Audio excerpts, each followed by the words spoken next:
Good morning friends. I hope आप सब अच्छे होंगे। आपका स्वागत है आपके अपने YouTube channel current affairs for exam में। चलिए आज दिनांक 28/1/2024 की प्रश्नावली शुरू करते हैं। हाल ही में निम्नलिखित में किस स्थान पर 63वें केंद्रीय भूवैज्ञानिक प्रोग्रामिंग बोर्ड की बैठक आयोजित की गई? जयपुर, गांधीनगर, बेंगलुरु, भोपाल। इसका सही जवाब है भोपाल। हाल ही में 63वें central geological programming board CGPB की बैठक मध्य प्रदेश के भोपाल में आयोजित की गई।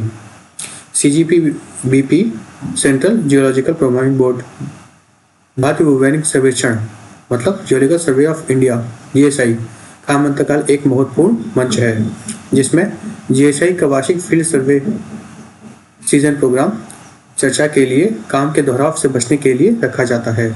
भारतीय भूवैज्ञानिक सर्वेक्षण की स्थापना 1851 में हुई थी। GSI की मुख्य भूमिका नीति निर्माण निर्णयों, वाणिज्य, सामाजिक आर्थिक जरूरतों पर ध्यान देने के साथ साथ उद्देश्यपूर्ण, निष्पक्ष और अद्यतन भूवैज्ञानिक विशिष्टता और सभी प्रकार की भूवैज्ञानिक जानकारी प्रदान करना शामिल है। सर्वेक्षण और मानचित्र में GSI की मुख्य क्षमता स्थानिक डेटाबेस के अभिवृद्धि, प्रबंधन, समन्वय और उपयोग के माध्यम से लगातार बढ़ाई जाती है। इसके रीजनल ऑफिस हैं जो कि लखनऊ, जयपुर, नागपुर, हैदराबाद, शिलोंग और कोलकाता में हैं। चलिए अगले प्रश्न पर आते हैं। हाल ही में भारत में निम्नलिखित में से किस देश से बेलवीर की 40,000 खुराकें आयात की हैं? Brazil, Australia, USA, Russia. इसका सही जवाब है ब्राजील। हाल ही में भारत ने कृत्रिम गर्भाधान मतलब आर्टिफिशियल इंसेमिनेशन में उपयोग के लिए ब्राजील से बेलवीर मतलब बुल सेमन की 40,000 खुराकें आयात की हैं। सरकारी समाप्त वाली सहकारी राष्ट्रीय डेयरी बोर्ड के जो प्रसिद्ध मदर डेयरी ब्रांड से संचालन करती है ने कहा है कि खुराक का आयात जिसका उपयोग गिर और कांकरेज जैसी नस्लों की संख्या बढ़ाने के लिए किया जाएगा। यह बैल पूर्व में जयपुर के महाराजा द्वारा ही ब्राजील को दी गई थी। तब से दक्षिण अमेरिकी राष्ट्र ने मूल नस्ल को संरक्षित किया है और अब उच्च दूध देने वाली नस्ल बन गई है। यह अत्यधिक मौसम में जीवित रहने की क्षमता होने के कारण अन्य दक्षिण अमेरिकी देशों में काफी प्रसिद्ध है।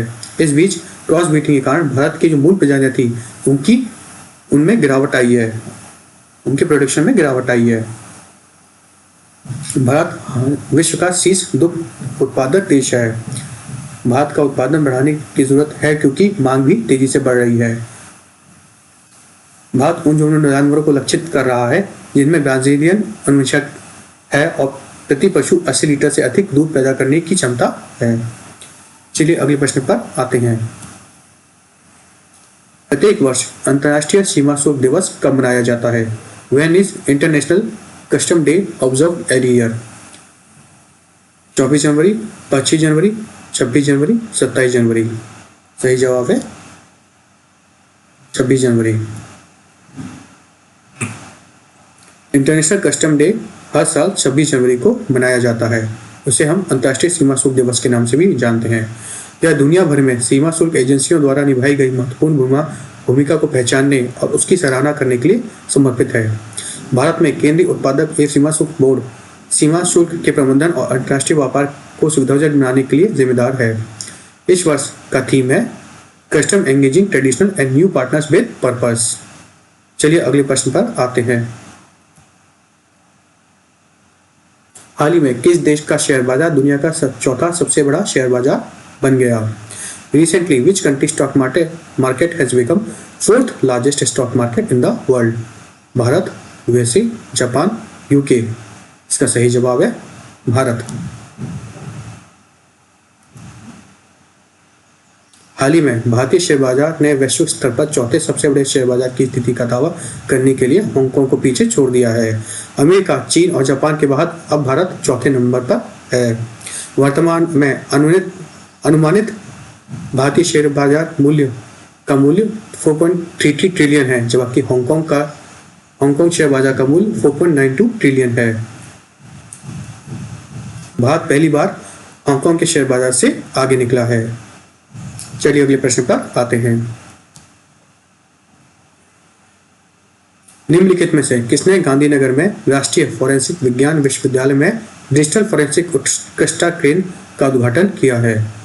भारत के राष्ट्रपति, भारत के प्रधानमंत्री, भारत के गृह मंत्री, कौशल विकास एवं उद्यमिता मंत्री। इसका सही जवाब है भारत के गृह मंत्री। केंद्रीय गृह मंत्री श्री अमित शाह जी ने गांधीनगर में राष्ट्रीय फोरेंसिक विज्ञान विश्वविद्यालय में डिजिटल फोरेंसिक उत्कृष्टता केंद्र का उद्घाटन किया है। चलिए अगले प्रश्न पर आते हैं।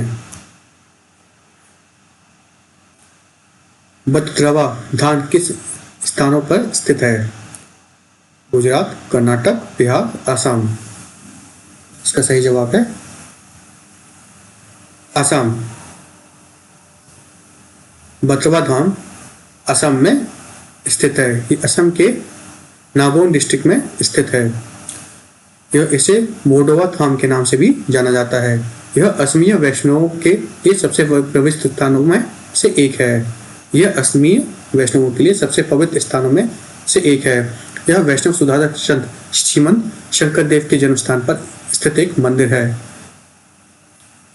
एक शरण, एक धर्म, एक गायन सामूहिक रूप से उसके नाम और कर्मों को सुनने वाले के माध्यम से भगवान कृष्ण की भक्ति के रूप में पूजा के लिए पर यह केंद्रित है। उनका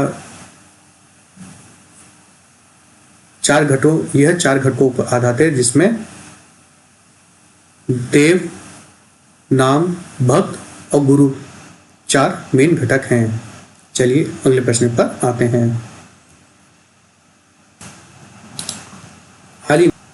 हाल ही में किस देश के अंतरिक्ष यात्री पहली बार अंतर्राष्ट्रीय अंतरिक्ष स्टेशन पहुंचे? USA, Turkey, UK, Canada. सही जवाब है टर्की। तुर्की के पहले अंतरिक्षी 3 यूरोपीय चालक दल के सदस्यों के साथ अंतर्राष्ट्रीय space station ISS international space station के लिए उड़ान के लिए रवाना हुए। चलिए अगले प्रश्न पर आते हैं। 14वीं अखिल भारतीय पुलिस कमांडो प्रतियोगिता का आयोजन कहाँ हुआ? इंदौर, लखनऊ, जोधपुर, विशाखापट्टनम। इसका सही जवाब है विशाखापट्टनम। हाल ही में 14वीं अखिल भारतीय पुलिस कमांडो प्रतियोगिता 2024 का उद्घाटन का समारोह 22 जनवरी 2024 को विशाखापट्टनम में हुआ। यह प्रतियोगिता भारत के विशाखापट्टनम के ग्रे हाउंड सेंटर में आयोजित की जा रही है और इसका आयोजन आंध्र प्रदेश राज्य पुलिस द्वारा किया जा रहा है। AIPCC को भारत में पुलिस बलों के लिए शीर्ष पेशेवर प्रतियोगिता माना जाता है। AIPCC मतलब all India police commando competition. चलिए अगले प्रश्न पर आते हैं। हेतवा झील कहाँ पाई जाती है? सेनेगल, गिनिया, गाम्बिया, माली। इसका सही जवाब है सेनेगल।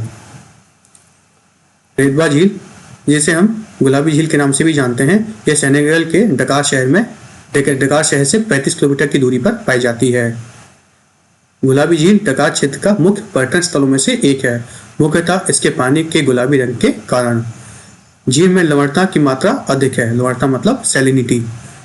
अधिक लवणता के कारण बहुत से जीव जीवित नहीं रह पाते झील में। इसका विशिष्ट गुलाबी रंग ड्यूनारिलिया सेलिना बैक्टीरिया के कारण होता है। बैक्टीरिया सूरज की रोशनी में अवशोषित करने के लिए एक लाल रंग पैदा करता है।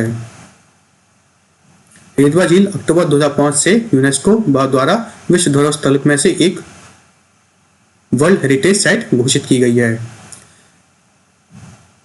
हेतवा झील पानी वस्तुतः जीवन से रहित है और प्रदूषण और खनन के कारण लुप्त होने के कगार पर है, इसलिए हम इसके बारे में आज जान रहे हैं। अगले प्रश्न पर।